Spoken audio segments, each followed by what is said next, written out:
Hello प्यारे बच्चों, क्या आप लोगों ने अपने आसपास में कुछ ऐसा कहा या कुछ ऐसा सुना है जहाँ एक परिवार के द्वारा अपनी माता या अपने पिता जो कि अब बुज़ुर्ग हो चुके हैं उनका आदर सत्कार न होते हुए देखा हो? क्या आपने कभी कोई ऐसी कहानी या ऐसे विचार सुने हैं जिसमें बच्चों के द्वारा अपने ही माता पिता का तिरस्कार किया जा रहा हो? आप सोच रहे होंगे आज ऐसा क्या हुआ कि अचानक से ऐसी बातें होने लगी। बच्चों, आप लोगों के सिलेबस में भीष्म सहानी द्वारा रचित चीफ की दावत एक कहानी है। ये कहानी समाज में व्याप्त अवसरवादिता, पाखंड और उच्च महत्वाकांक्षा को जागर करती है। इसके माध्यम से लेखक ने आधुनिकता की दौड़ में पारिवारिक मूल्यों, वृद्ध माता पिता की उपेक्षा तथा पाश्चात्य संस्कृति के अंधानुकरण के दुष्प्रभावों को दिखाया है। तो चलिए आज हम पढ़ते हैं भीष्म सहानी कृत चीफ की दावत। आज मिस्टर श्यामनाथ के घर चीफ की दावत थी। श्यामनाथ और उनकी धर्मपत्नी को पसीना पहुँचने की फुर्सत न थी।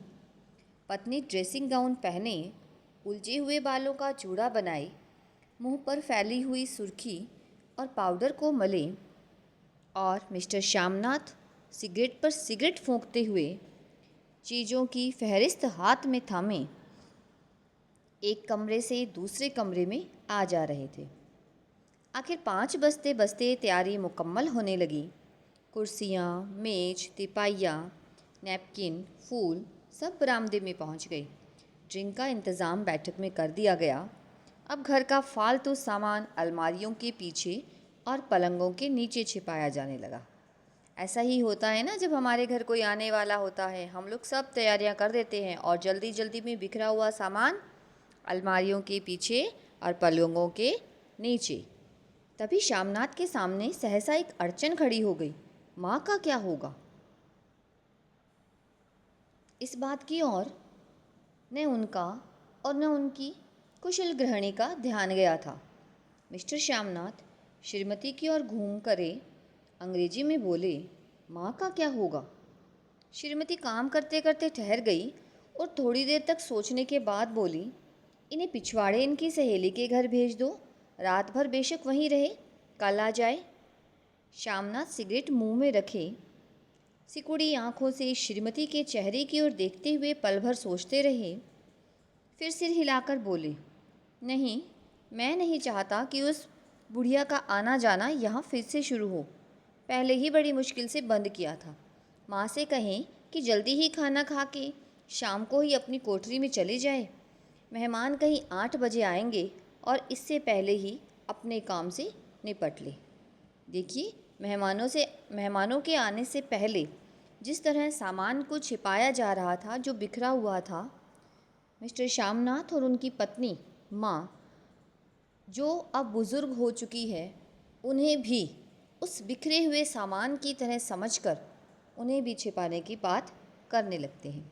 यह है बच्चों अपनी आज की आधुनिकता, आज की सच्चाई। सुझाव ठीक था, दोनों को पसंद आया, मगर फिर सहसा श्रीमती बोल उठी, जो वह सो गई और नींद में खर्राटे लेने लगी तो साथ ही तो बरामदा है जहाँ लोग खाना खाएंगे, तो इन्हें कह देंगे कि अंदर से दरवाज़ा बंद कर ले, मैं बाहर से ताला लगा दूंगा, या माँ को कह देता हूँ कि अंदर जाकर सोए नहीं, बैठी रहे, और क्या। और जो सो गई तो डिनर का क्या मालूम कब तक चले, 11-11 बजे तक तो तुम ड्रिंक ही करते रहते हो। श्यामनाथ कुछ खिंच उठे, हाथ झटकते हुए बोले, अच्छी भली है भाई के पास जा रही थी, तुमने यूं ही खुद अच्छा बनने के लिए बीच में टांग अड़ा दी। वाह, तो माँ और बेटे की बातों में मैं क्यों बुरी बनूं? तुम जानो और वह जाने। मिस्टर श्यामनाथ चुप रहे। यह मौका बहस का न था, समस्या का हल ढूंढने का था। समस्या का हल ढूंढने का था। समस्या क्या थी? समस्या थी मेहमान के आने पर माँ को कहाँ रखा जाए। उन्होंने घूमकर माँ की कोठरी की ओर देखा। कोठरी का दरवाज़ा बरामदे में खुलता था। बरामदे की ओर देखते हुए झट से बोले, मैंने सोच लिया, और उन्हीं कदमों माँ की कोठरी के बाहर जा खड़े हुए। माँ दीवार के साथ एक चौकी पर बैठी दुपट्टे में मुंह सिर लपेटे माला जप रही थी। सुबह से तैयारी होती देखते हुए माँ का भी दिल धड़क रहा था। बेटे के दफ्तर का बड़ा साहब घर पर आ रहा है, सारा काम सुबह से चल जाए। देखिए, जहाँ एक और मिस्टर श्यामनाथ अपनी माँ को छिपाने की सोच रहे हैं, वहीं माँ, जो माँ ही होती है, वो सोच रही है सारा काम सही ढंग से हो जाए। माँ, आज तुम खाना जल्दी खा लेना, मेहमान लोग 7:30 बजे आ जाएंगे। माँ ने धीरे से मुंह पर से दुपट्टा हटाया और बेटे को देखते हुए कहा, आज मुझे खाना नहीं खाना है। बेटा, तुम तो जानते हो मांस मछली बने तो मैं कुछ नहीं खाती। जैसे भी हो अपना काम जल्दी निपट लेना। अच्छा बेटा। और माँ, हम लोग पहले बैठक में बैठेंगे, उतनी देर तुम यहाँ बरामदे में बैठना, और फिर जब हम यहाँ आ जाए तो तुम गुस्ल खाने के रास्ते बैठक में चली जाना। माँ अवाक बेटे का चेहरा देखने लगी, फिर धीरे से बोली, अच्छा बेटा। और माँ, आज जल्दी सो नहीं जाना, तुम्हारे खर्राटों की आवाज़ दूर तक जाती है। माँ लज्जित सी आवाज़ में बोली, क्या करूँ बेटा, मेरे बस की बात नहीं है। जब से बीमारी से उठी हूँ, नाक से सांस नहीं ले सकती। मिस्टर श्यामनाथ ने इंतज़ाम तो कर दिया, फिर भी उनकी उधेड़ बुन ख़त्म नहीं हुई। जो चीफ अचानक उधर आ निकला तो 8-10 मेहमान होंगे, देसी अफसर, उनकी स्त्रियां होंगी, कोई भी गुस्लखाने की तरफ जा सकता है। शोभ और क्रोध में वह झुंझलाने लगा। एक कुर्सी को उठाकर बरामदे में कोठरी के बाहर रखते हुए बोला, आओ माँ, इस पर जरा बैठो तो। माँ माला संभालती पल्ला ठीक करती उठी और धीरे से कुर्सी पर आकर बैठ गई। यूँ नहीं माँ, टांगे ऊपर चढ़ाकर नहीं बैठते, यह खाट नहीं है। माँ ने टांगे नीचे उतार ली। और खुदा के वास्ते नंगे पाँव नहीं घूमना, नहीं वह खड़ाऊ पहनकर सामने आना। किसी दिन तुम्हारी ये खड़ाऊ उठाकर मैं बाहर फेंक दूंगा। माँ चुप रही। कपड़े कौन से पहनोगी माँ? जो है वही पहनूंगी बेटा, जो कहो पहन लो। मिस्टर श्यामनाथ सिगरेट मुंह में रखे, फिर अधखुली आंखों से माँ की ओर देखने लगे और माँ के कपड़ों की सोचने लगे।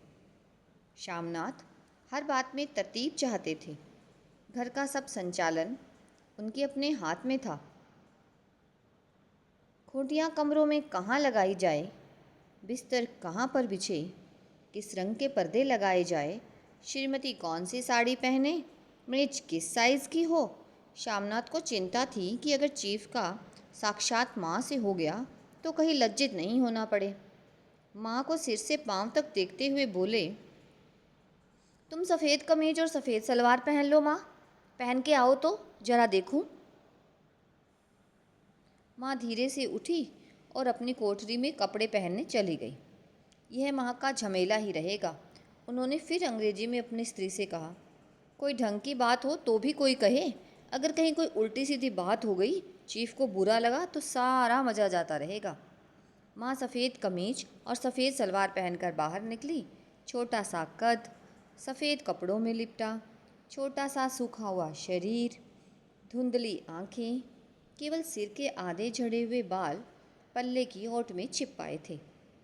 पहले से कुछ कम ही कुरूप नज़र आ रही थी। चलो ठीक है, कोई चूड़ियाँ वूड़ियाँ हो तो वो भी पहन लो, कोई अर्ज़ नहीं। चूड़ियाँ कहाँ से लाऊं बेटा? तुम तो जानते हो सब जेवर तुम्हारी पढ़ाई में बिक गई। यह वाक्य श्यामनाथ को तीर की तरह लगा। तिनक कर बोले, यह कौन सा राग छेड़ दिया माँ? सीधा कह दो नहीं है जेवर, बस। इसे पढ़ाई वढ़ाई का क्या ताल्लुक है? जो जेवर बिका तो कुछ बनकर ही आया हूँ, नीरल अधूरा तो नहीं लौट आया। जितना दिया था उससे दुगना ले लेना। मेरी जीभ जल जाए बेटा, तुमसे जेवर लूँगी, मेरे मुंह से यूं ही निकल गया। जो होते तो लाख बार पहनती। 5:30 बज चुके थे। अभी मिस्टर श्यामनाथ को खुद भी नहा धोकर तैयार होना था। श्रीमती कब की अपने कमरे में जा चुकी थी। श्यामनाथ जाते हुए एक बार फिर माँ को हिदायत करते गए, माँ रोज की तरह गुमसुम बन के नहीं बैठे रहना। अगर साहब इधर आ निकले और कोई बात पूछे तो ठीक तरह से बात का जवाब देना। मैं न पढ़ी न लिखी बेटा, मैं क्या बात करूँगी। तुम कह देना माँ अनपढ़ है, कुछ जानती समझती नहीं, वह नहीं पूछेगा। 7 बजते बजते माँ का दिल धक धक करने लगा। अगर चीफ सामने आ गया और उसने कुछ पूछा तो वह क्या जवाब देगी। अंग्रेज़ को तो दूर से ही देखकर घबरा उठती थी। यह तो अमेरिकी है। न मालूम क्या पूछे, मैं क्या कहूँगी। माँ का जी चाहा कि चुपचाप पिछवाड़े विधवा सहेली के घर चली जाए, मगर बेटे की हुक्म को कैसे टाल सकती थी। चुपचाप कुर्सी पर से टांगे लटकाए वहीं बैठी रही। एक कामयाब पार्टी वह है जिसमें ड्रिंक कामयाबी से चल जाए।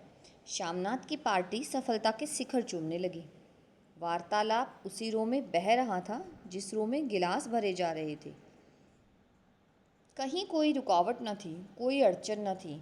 साहब को विस्की पसंद आई थी, मेम साहब को पर्दे पसंद आए थे, सोफ़ा कवर का डिज़ाइन पसंद आया था, कमरे की सजावट पसंद आई थी। इससे बढ़कर क्या चाहिए। साहब तो ड्रिंक के दूसरे दौर में ही चुटकुले और कहानियाँ कहने लग गए। दफ्तर में जितना रौब रखते थे, यहाँ पर उतने ही दोस्त परवर हो रहे थे।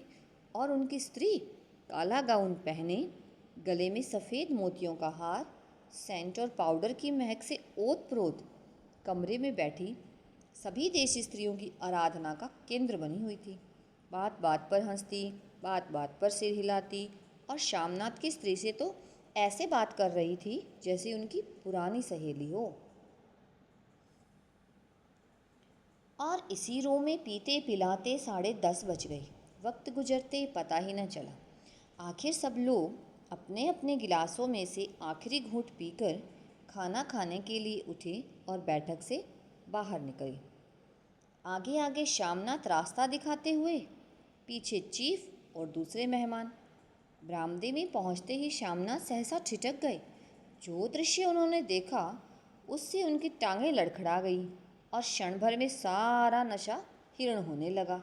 बरामदे में ऐन कोठरी के बाहर माँ अपनी कुर्सी पर ज्यों की त्यों बैठी थी, मगर दोनों पांव कुर्सी के सीट पर रखे हुए और सिर दाएं से बाएं बाएं से दाएं झूल रहा था। मुंह में से लगातार गहरे खर्राटों की आवाज़ आ रही थी।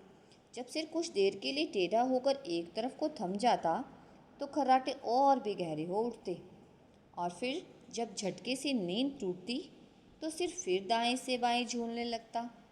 पल्ला सिर पर से खिसक आया था और माँ के झुर्रे हुए बाल आधे गंजे सिर पर अस्त व्यस्त बिखर रहे थे।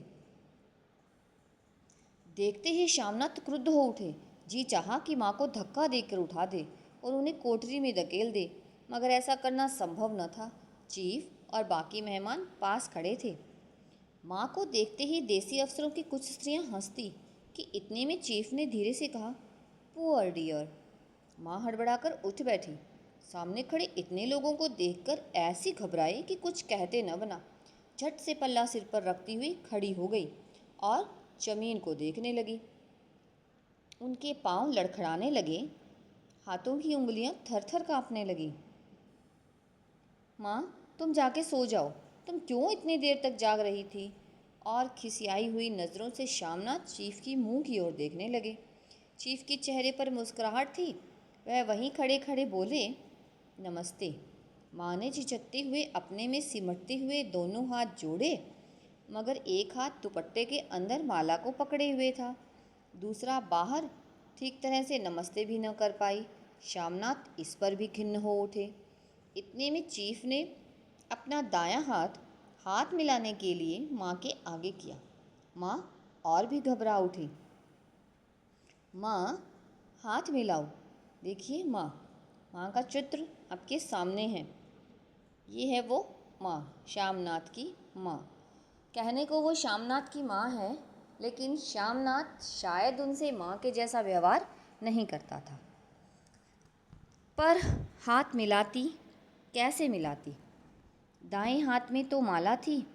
घबराहट में माँ ने बायां हाथ ही साहब के दाएं हाथ में रख दिया। श्यामनाथ दिल ही दिल में जल उठे।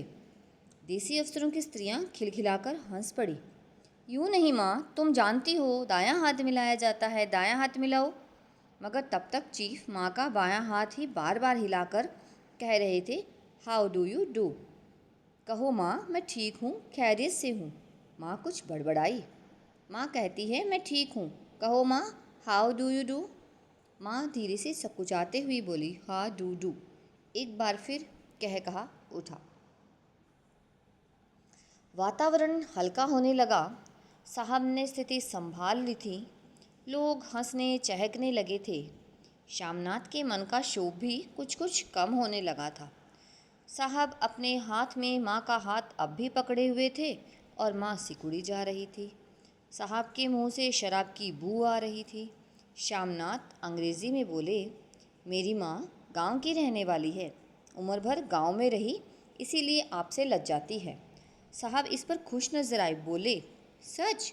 मुझे गांव के लोग बहुत पसंद हैं। तब तो तुम्हारी माँ गांव के गीत और नाच भी जानती होगी। चीफ खुशी से सिर हिलाते हुए माँ को टकटकी बांधे देखने लगे। माँ, साहब कहते हैं कोई गाना सुनाओ, कोई पुराना गीत, तुम्हें तो कितने ही याद होंगे।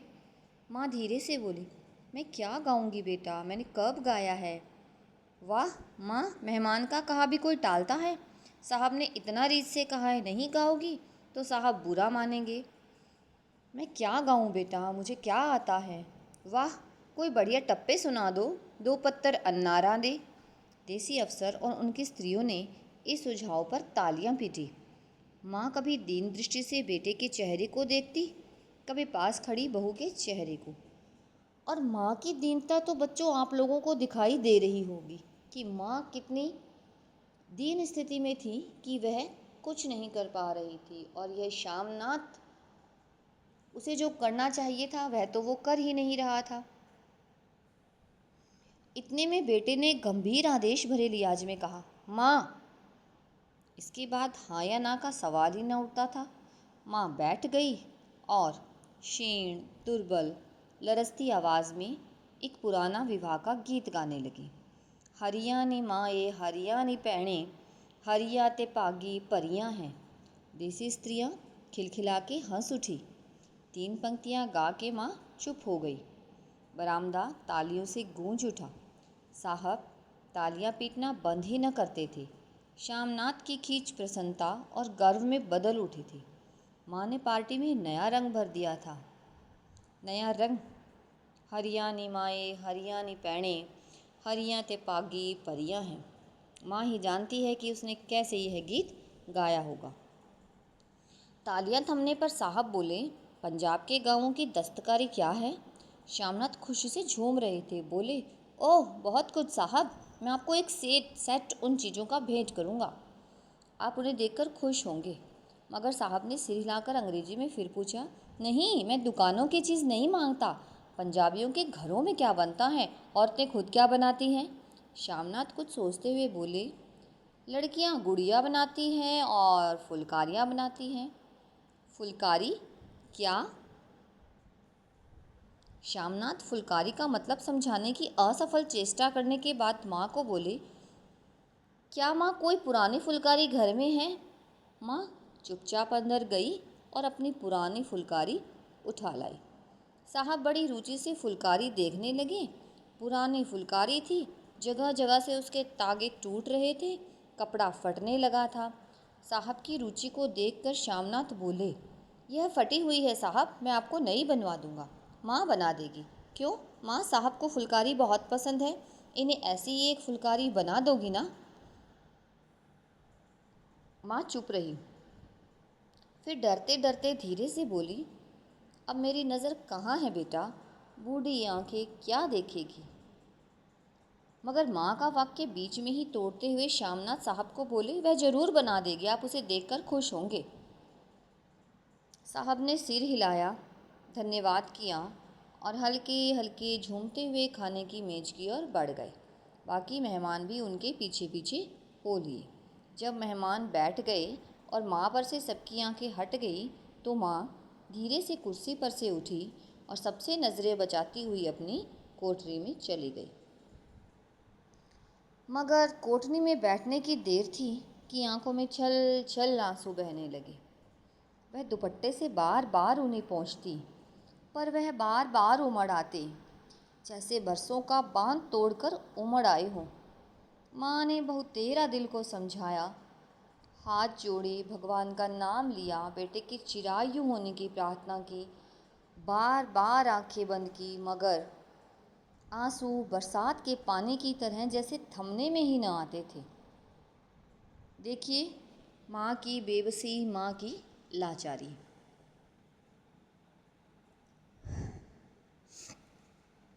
आधी रात का वक्त होगा।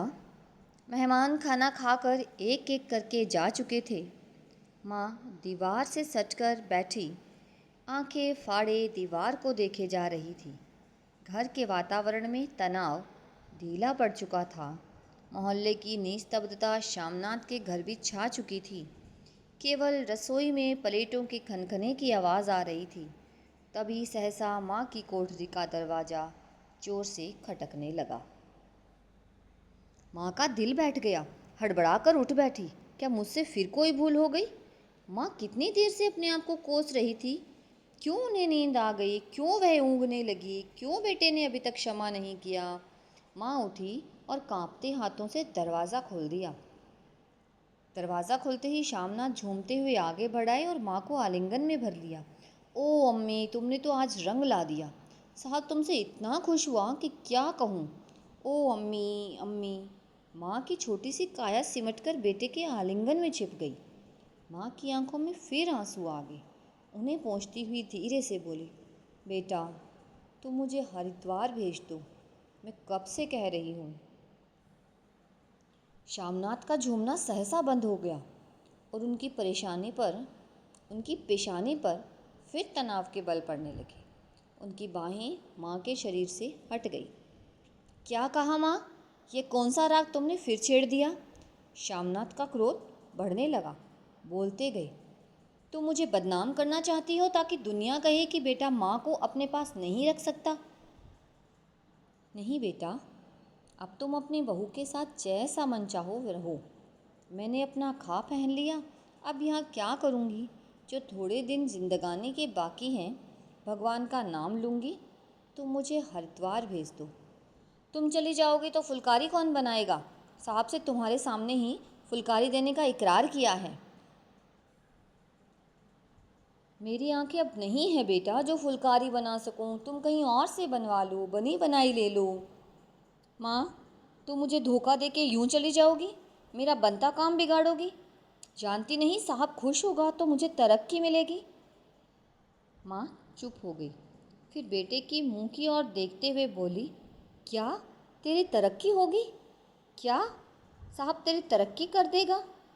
क्या उसने कुछ कहा है? कहा नहीं, मगर देखती नहीं कितना खुश गया है। कहता था जब तेरी माँ फुलकारी बनाना शुरू करेगी तो मैं देखने आऊँगा कि कैसे बनाती है। जो साहब खुश हो गया तो मुझे इससे बड़ी नौकरी भी मिल सकती है। मैं बड़ा अफसर बन सकता हूँ। माँ के चेहरे का रंग बदलने लगा। धीरे धीरे उनका झुर्रियों भरा मुंह खिलने लगा। आंखों में हल्की हल्की चमक आने लगी। तो तेरी तरक्की होगी बेटा। तरक्की यूं ही हो जाएगी? साहब को खुश रखूँगा तो कुछ करेगा, वरना उसकी खिदमत करने वाले और थोड़े हैं। तो मैं बना दूंगी बेटा, जैसे बन पड़ेगा बना दूंगी। और माँ दिल ही दिल में फिर बेटे के उज्जवल भविष्य की कामनाएं करने लगी। और मिस्टर श्यामनाथ, अब सो जाओ माँ कहते हुए तनिक लड़खड़ाते हुए अपने कमरे की ओर घूम गए। तो बच्चों, यह थी हमारी कहानी चीफ की दावत। माँ की बेबसी और माँ की लाचारी को आप लोगों ने इसमें देखा होगा। आप लोग भी महसूस करते होंगे कि एक माँ जो बच्चों को पाल पोस कर इतना बड़ा करती है और वही बच्चे बुढ़ापे में उसका सहारा बनने की बजाय उसे एक ऐसा सामान समझने लगते हैं जो घर में इधर उधर बिखरा है। उसकी छोटी छोटी ज़रूरतों को पूरा करने से कतराने लगते हैं, तो उस एक माँ पर क्या बीतती होगी। माँ पर जो बीतती है वो तो बीतती ही है, वो बेटा उसे कभी नहीं समझ सकता। लेकिन जब बेटे की तरक्की की बात आती है और माँ को कुछ करना पड़े तो माँ भी पीछे नहीं हटती। और यही सब कुछ दिखाया है भीष्म साहनी ने अपनी कहानी चीफ की दावत में। तो मिलते हैं अपनी एक नई कहानी के साथ अपनी अगली क्लास में। तब तक के लिए बीए सेमेस्टर 4 के सभी स्टूडेंट्स को मेरा प्यार। बाय।